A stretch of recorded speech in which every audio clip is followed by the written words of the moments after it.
Hey everybody, it's the interview queen Alicia Toot here, and I'd like to welcome you to Knotfest's exclusive interview with Blind Channel. Hello, welcome to the show. How are you both doing? Hello, all good. All good. I really appreciate you guys taking the time. And before we, of course, dive into the new music and everything that's coming up, I have like a little bit of a funny story. I live in Canada, but I worked a music festival in Finland 2 years ago, and I actually saw you guys perform there, and you were amazing. So I'm really excited to be chatting today. Holy shit! What festival was that? It was Rockfest. Rockfest. Oh, yeah.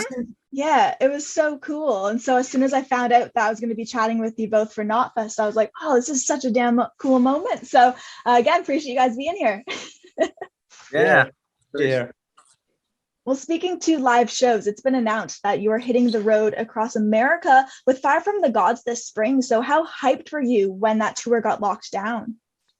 We were super excited. Also pretty stressed because the tours lately have been about we don't know which tour is gonna happen and which not. And then it's our first time going to the United States, so we've been super excited. And it's only we're gonna leave in less than 2 weeks, right? Yeah.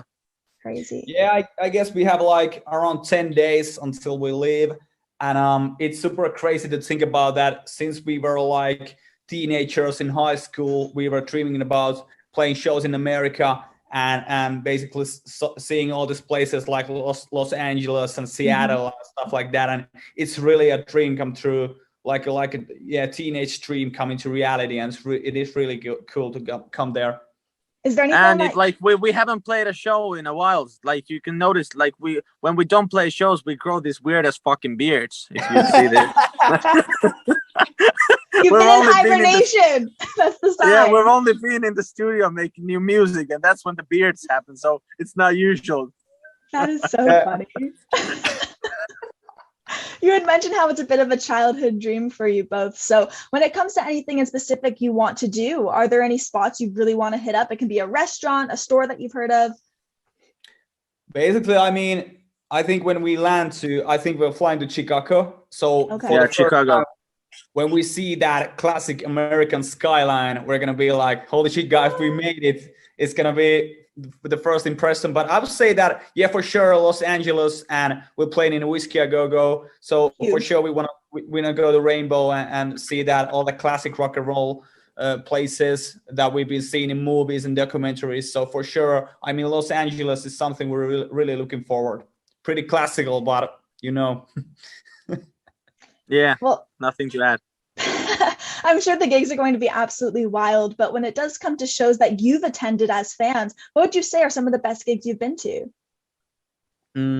I think probably one of the biggest shows for us. I think, we went together. Remember when we went to see Linkin Park, in 2015? That was a huge deal for us. Linkin Park has been a big deal for us both and our band. So that was kind of a legendary moment, I think. But you saw Slipknot live, right? I saw Slipknot when I was, I think, 16 years old. It was my first festival ever. It was Ruisrock in Finland. It was a massive festival. I saw Slipknot playing. And I remember there was earthquake happening because the ground was shaking because people were jumping so hardly. And I remember it was really shocking moment to realize that how massive Slipknot is, and the music was just pure insanity all the time. And Slipknot, the band plays a huge role for us and for me especially. I think when I was teenager, I used to play in a Slipknot cover band, and I was amazing. Wall 3 and in Iowa all the time. It was pure blast for me. But yeah, I have to say that I think my one of my best experiences as a fan would be Slipknot in 2009 Ruisrock. That was blast. I have had the opportunity of seeing them so many times, and every time it just gets crazier in terms of the fans going wild and the band sounding amazing. They put on one hell of a show. So it's very cool. That's your pick. Yeah, we love it. Now, I love their music, but I haven't seen them live yet, so I'm really looking forward to that. Yeah, absolutely. And when it does come to your music, you'll release your record, Lifestyles of the Sick and Dangerous, this summer. You have the artwork, the track listing is there, singles have dropped. All you have to do is release this baby. So is the anticipation of all that kind of driving you a little bit crazy?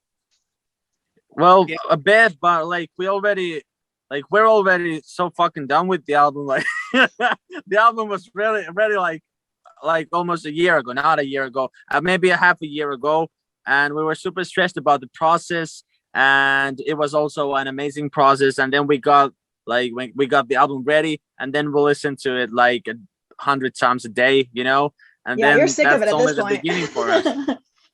Yeah, and now we just can't wait to release it to people. So we're really excited about that. We're really proud about the album. But right now we're, of course, like that's the price the artist has to pay. Like you just listen to those songs so many times, and then you kind of get bored of them. Of course they get a new life when the album is released, but right now we're just like, fuck, we should just like leak this or something. Yeah, you said it. Nothing to add.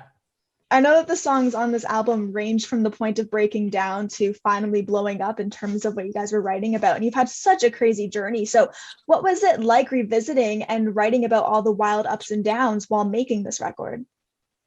I think it started with Dark Side. It was like the new start of the band. We got a new member, we got a new management, and for sure what happened last year, it was something historical for Finnish musical exports and anything. And I would say that we went through a lot when we were writing these songs, and I think it's gonna be I think we're gonna release a lot of albums in the future, but this one will be something to remember because this was like the breaking point to something huge, and we got the major deal from Century Media and Sony, and everything started to blow up so fast. So you can really, when you listen to the album and read the lyrics, you can see that those guys they went through a lot on that time. It's really nice to see that we got to kind of capture all that emotion into the songs. Yeah, and I don't think we didn't like plan it. We didn't plan it to be like an album that tells the story of that time to that time. Like we didn't plan that at all. I just think like we're always writing new music, and like no matter where we're on tour or wherever the hell we are, I'm writing lyrics to my phone and stuff. We're always making music. And then when we made the deal with Century Media, they wanted an album quickly. Then we just picked the songs. And then like only when the album was ready was when we realized that, holy shit, like there are songs from when we were just these little dudes who didn't know anything. And now songs from the time when we were kind of popular still didn't know anything, but you get the point. And then it kind of it happened by an accident, and I think that's a part what makes the album really cool. I'm glad that you mentioned, the popularity there, because you're now a massive part of leading the violent pop revolution. So when did you first fall in love with heavier songs that still had more of a pop sensibility? Like who were some of those initial bands that you absolutely loved? Well, Linkin Park was definitely the biggest deal for us. Like we wouldn't be here without Linkin Park. Like we didn't like me and the other guys in the band, we didn't even fucking like each other. Like if it wasn't for Linkin Park, Linkin Park kind of head, and we were metalheads, so we were like rivals. Yeah, we were. That's great. I had my rap posse, and the guys had their fucking metal bands, and we just eyed each other, like mad dogged each other, like what the fuck does that? And then you had that one magical band that combined both. Yeah, it was a high school. It was a high school party.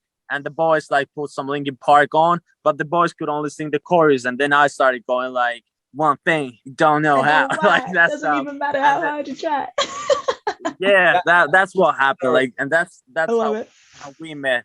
So Linkin Park is definitely a big deal. But I need to say that like Slipknot was one of, because I don't think Linkin Park isn't that heavy. You know what I mean? It's not that heavy music. And I always thought I wasn't into heavy music, but then a friend of mine like played, I think it was Before I Forget. That was the song on Slipknot. And I was like, first I thought, no, this shit is too heavy. But then I kind of started like vibing, like, holy shit, this song is fucking cool. And that was like a gateway drug to me to heavier music up until like nowadays I listen to a lot of fucking heavy music, but that's because of the guys. And I would add that also, I would say that Bring Me the Horizon, which is also playing in Knotfest, they also, I think they made really big favor for the alternative music culture with Sempiternal, because they added those massive like melodies to the songs, and they had still pure heaviness. And I think when I heard Shadow Moses, when it came 2013 or something like that, it was The a same pure, year we started. yeah, around that Wow. time. So it was a big inspiration for the whole band on that time, when we heard that you can actually capture all that pop emotion, electronic vibes, and on all the heavy music into the same combination without being like old fashioned or repeating all the classical metalcore stuff going on that time. So I think, yeah, Bring Me the Horizon with Sempiternal played a huge role for the inspiration for music. It's very cool hearing about these beginnings, then seeing how they've seeped into your tunes, just the little nuances, but you guys definitely are in your own lane, which is super cool to see. So I just want to say thank you so much for taking the time, for coming on the show today. It has been such a pleasure being able to discuss everything that's coming up. So we appreciate it. Thanks a lot. It was a blast. Thank you.